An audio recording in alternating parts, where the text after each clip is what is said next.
G'day punters, welcome to the mailbag, take two. The mailbag, powered by Punting Form and Goat Lager. There it is. Have we got the nectar of the gods. Pistol, how are you, man? Oh yeah, just battling away. You know, indifferent day yesterday at Belmont. Could have used a little bit less interference on the one horse that halved in price for us, but you get that. And it did more than half in price. He took 420. It started 240 the fair. Pike pinged the lids. Elected not to use up too much of the pony, which then allowed it to get crossed once. Then the guy crossed before he had clear way, almost killed Pike and the pony. Then he slowed down the guy who chopped him off. So then that Pike, instead of leading, was three back the fence on a thing that's absolutely hemorrhaged. Had to wait for a run. Leader pissed off and won on us. Disgusting. Curls has just, I believe, been without consent again up there north of the border. I don't know if you can say that, but I said it. Some bad VAR at the moment for the mailbag, but it's always going to turn ups and downs. Now's probably the time to get on board. I've never had a worse run in my life, but happy with how we're betting. Just need a little bit of luck, Peter. Just a tad. Now we're going to look at Flemington punters. We're going to do the Quaddie legs for you. Mention the sponsors. Let's get into it. Race 6, 600 metres. It's over the mail. It's at Flemington. The rail's out 4. We don't really know what that means. We'll have to just wait and see. Obviously, by now we've got a better indication of the track pattern, punters. Up comes my attempt at a speed map. Found these 4 races probably the hardest to map on the card. But I've done my best, and I hope you get something out of it. With the scratching of the 16, which wasn't out, Peter, when we did this the first time, it was the natural leader here. Now there's no leader. I'm going to keep it pretty short for you guys at home. Pistol likes the 8 Charlies. I like it a little bit too. Blinkers on, inside draw. We pray to God, Allah, Buddha, Zeus, Odin, Jesus, and Jesus, his cousin, that this thing shows some intent and rolls forward and is put into the race. Believe if it is, it's a great betting opportunity there at a double-figure price. Pete, have I missed anything for that horse for you? Not really. No, I mean, it's like Blinkers first time. I think from gate 6 they'll show intent, as opposed to last time it was nominated. We were talking about it. Blinkers on first time, but it had a wide gate. They would have gone back, I think. But anyway, I think it's a great bet. They showed intent when we backed it. God bless them. First up this prep at Sandown. Settled third in run and won. Since then, 6th of 10, 8th of 13, 6 of 10, 8 of 13, 10 of 13, and 7 of 8. Yep. So God only knows. I don't think the stable does, and let's just hope Jai does. He's the man now. It's up to you, Jai. Zara off, Jai on. Ping the lids, my man, and roll forward and put this pony right into the race. I thought the top weight, Pete, was 62 kilos, probably scare a lot of people off, but it's got the great man steering from barrier 4. I reckon it'll be better than midfield, and he'll build some nice momentum through the middle part of the race there, from the sort of 1,000 onwards, as he did on a McAvoy pony a little while back. Great ride there with a big weight. Can't remember what it was called. Couldn't remember what it was called the first time. Didn't do any research. Apologies, but doesn't really matter, does it? He can ride. He's riding right. You are. It's Damien Oliver. I thought the other horse in the race, Pete, that was a little bit of value, Alpha, was number 3, Alphaville. Could think of a bunch of. I just got a little bit of goat on my. It's dribbled off the beard onto the desk. Alphaville punters. I think it can win. I thought Willow slaughtered it last start. No intent. Found traffic. Almost had a car crash.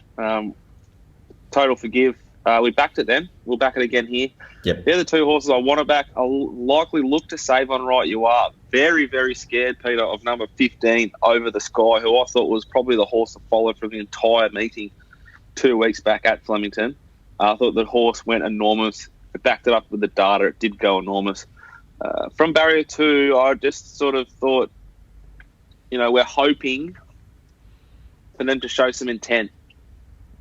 And I think there's no real reason to expect them to show any intent. This horse settled basically last on debut. It settled midfield, second up where it won, and it settled basically last, its third and only start.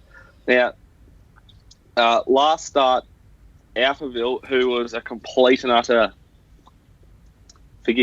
basically didn't go around, SP'd $15 versus Over the Sky $14. Now they want me to take $5 Over the Sky, which was an enormous run and could well win, or I can take the same price Alphaville. It's Alphaville all day. I also thought that in the same race, like when we look at the SP profiles out of those lead-up races, Stretto, who was 3 wide, but it's 850 here. Alphaville's the one they've missed. I think it's overs in the race with Charlize. Big watch, the top 2 in the market, Right You Are, and Over the Sky. Kurume's flying, but just can't draw a gate. And I thought Rapid Romance would probably run a good race, but probably not good enough. Anything else there, Pete? Yeah, not much to add. I think it's one of those where if the inside lanes or rails and runs looking very suitable during the day, then you certainly want to at least chop or build a book with Over the Sky in it as well. Oh, exactly right.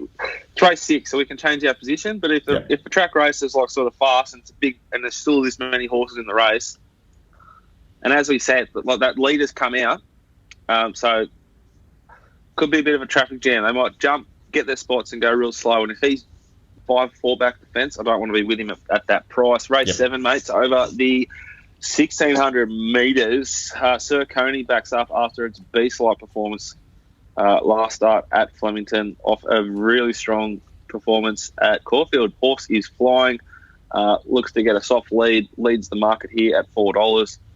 Down on Roman, thoughts on it? I just thought this race overall was a complete no-bet race. How can you bet unless you're in the yard being able to see how Order of the Garter presents? And Sir Coney, obviously, if it does what it did last start, wins again. But you're basically just talking about the market there. I mean, Down on Roman, throw that in as well. Figures were good over the track and trip, so look, you have to respect it. But it's a no-bet race without being able to get eyes on actual horse flesh. Yeah, it's a very frustrating time, this COVID thing. It is wearing me out mentally, but I try and have a bit of gratitude and empathy because we're in a very good position versus a lot of people, Peter. But fuck, I'd love to be there watching these horses parade, particularly doubled up by the incompetence of the people who produce the content at racing.com and seem to think that the mounting yard is not relevant to the coverage. Or sometimes they do and then sometimes they don't. I'd rather they just told us they didn't give a shit about it and didn't show it. Half a chance here, though, punters. Horse number 1 and 3 are the 2 we like. I really like number 3, Order of the Garter. So you'll definitely see them parade. They get to about horse 6, it's going to be iffy. Now, if they can show Down on Roman without the rider, then all of a sudden we've got the top 3 in the market. So we're a chance in this race of seeing every horse parade. The previous race, we'll get nothing. There's not a chance. It's thousands that we'll see Over the Sky parade without a jockey on. Yeah. We live in hope, but we're starting to run out of it. I thought the overs in the race was number 5, Romancer. I think if you're sick and you need to have a bet, have a little bet on it each way right now. But Mounting Yard Mail, I will be watching them on TV, on .com. Sucker for punishment, and I'll be doing it again, and I'll be looking to get rid of either 1, 7 or 3 and maybe back the other 2. Peter. Yes. Good. Race 8, mate, 2,000 metres. Lot of horse flesh here with ability. A little bit of ability. Yeah. There's the map. There's a simp hold. The map's the hard part here, though, isn't it? Like, you could probably, again, adjusting to how the track plays, but there's a few of the chances that I thought you could find on data that just don't draw particularly well. Credence in particular, Vacillator, Savaheat, there's time for all of those. I thought the one that's at a little bit of a price that might very well be able to put itself into the race is Sir Pippin. Does have previous good track distance stats. Jock change might be something there. Gets a cosy little draw for John Allen. He's my man for this Saturday at Flemington. I've kept finding him in races, which is disturbing but also entertaining. That was probably the one I was leaning to. And Polly Gray, the other Waller horse as well. I thought that was pretty good last start. We talked about this last time, actually. I remember now. Sir Pippin had Oliver, had Williams. They both get off, or Allen on. I don't like that. Craig Williams rode this horse when we backed it. That was back when the movers bets hemorrhaged like they still are and actually won. They've won since then. We've had winners since then. But it was like underriding a long way out and kept finding that day. And Willow knows his horse. He rode it last start. He's elected to get off it and ride the other Waller horse. That's enough for me to get rid of it in this race. I think the other one you mentioned, Polly Gray, is the bet here if you want to bet. Comes out of that good Sir Coney race where it settled ninth in run. It made like good ground in that race. Obviously, Sir Coney led and won. It was a tidy performance, lightly raced. I like the way this horse sort of presents here. I think, though, the race is extremely deep and you need to sort of make some decisions just on odds and on map. I wouldn't be surprised if Miramar won WT,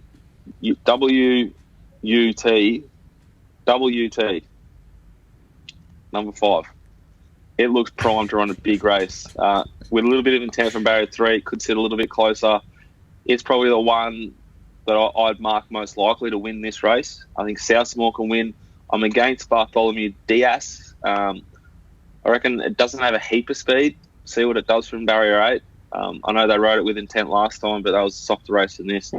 Vacillator, Plainseal, and Credence are all flying, but I think we'll have to go back from the wider draws. Yep. So I'd suggest a bet on the 8, Polly Gray, and maybe something for 5, WT. It's been a long day.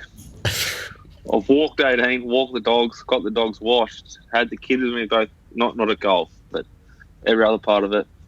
Just winding up now, looking at Geelong tomorrow. Whew. Blimey. Race number 9, punters, lucky last. Get out stakes. 1,200 metres down the straight. What chaos the powers that be have given us all here. They've given us a benchmark 78 down the straight, packed field. Still 2 emergencies to come out. Enormous. You won't know where to look at 300. Someone, I think, some arsehole, and it could be, I think it's probably to do with you and your your end. Someone was spying on our last conversation because I was quite keen to push you guys in, and I was going to send this as a bet because I just want to get the odds because sometimes they go off and we push them on the show. Number 12, Sakura. Really struggling with my pronunciations on today's show, and I apologise for that, but I'm just doing my best. James Cummings, John Allen, sits in behind the speed. I think it can be sort of midfield here. It was the last time we spoke, Peter. 18, 17? 18s and 17s, and now it's into 12s. Sick. I still think it's an okay price each way. I also like number 16, Devil's Reign. Loved what it did last start. You can get $26 as I speak. I think that's a very fair price for it just to find out. Deep race, plenty can win. We spoke about I'm Telling You on the last show as well. I thought it was a 1,200 metre Flemington horse. It's not. It's had 7 starts down the Flemington 1,200 metres, and it's ran second once. That's it. So I'm happy to get rid of it. And we spoke about Pinion. I'll let you talk about it for the GOAT, Ollie. Yeah, I mean, it was hard not to. I mean, if you had eyes or ears, you probably saw or witnessed Pinion's last start there at Sandown. But the bucket stopped. And then, where was it? It wasn't even on the screen. Yeah, it came from off the screen with a rocket launcher attached to it, and like the last 200 just was an enormous figure. But again, you're looking at the market here. Well, you've got Pinion. I'm Telling You, Orleans Rock. They're all going to be towards the back of the field, and really, I'm not totally convinced there's going to be a massive amount of speed in this race. So for me, I'm doing a 0.25 unit speculation. The shotgun approach. The shotgun approach on 4 runners. Pump and dump. Yeah, Sakura is one of them. We've already spoken about that. I'll include Renee for the pain and pain combo. I think that form out of Ballarat's actually looking okay. The Carmen San Diego form. Yeah, exactly. Rolling Moss, which is one that will make you visibly ill. And, that's right. Yeah, I back Rolling Moss. The movers back Rolling Moss. So Pete, bloody Barker, who's in the penthouse with him, we all back Rolling Moss. I think we took $10. It started at $4.50 or something. Yeah.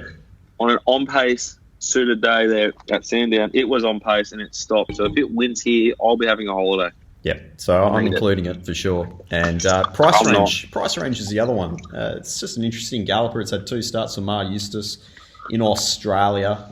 Just thought it recorded some decent splits on the way home and gets a nice little cozy run. So it's not a race I'm heavily invested in, but just small little speculations late on the fair for me. Yeah, I just thought Devil's Run was a big run in that Meninga race. Meninga, who's here again. But Tavi Dance came out and exploded at Caulfield off that race. Battle Talk for Nick Ryan exploded, big figure. The form looks pretty good out of that race. This is only a benchmark 78 punters. So midweek form, even less than, is sweet here. We don't need superstars. Yep. Very good. Best, value, and lay. Peter hasn't got any because it isn't his bread and butter. This is mine. My best is race 6, number 8, Charlize, and number 3, Alphaville. Want you to Dutch them both. Don't go each way, but you can do you. I'm not gonna. And my value, well, Dutch. Race 9, number 12, Secura. There's some $14 out there. Well, there's $14 out there at a bookmaker you can bet at.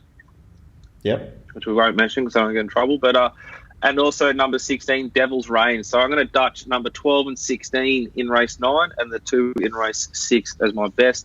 My lay, I'll come up with one by the time I type up something. Just want to go off this to you. Click the link below. Anything else from you? No, Big boy? All good. All right, punters, that's been the mailbag preview for another week. Feedback, welcome, wanted, jack@themailbag.com.au if you've got any feedback. Lovely email from Chris it was this week. Enjoyed it. We've got products galore at the moment. We've got AFL and NRL betting very well. The AFL stuff's really starting to sort of sing. That's Cam Dean and Nick Tedeschi. We've got Curly, who is flying up in Queensland. We've got your stuff, the Gropers, which again is not a reference to anything dirty. It's just a reference to Western Australians.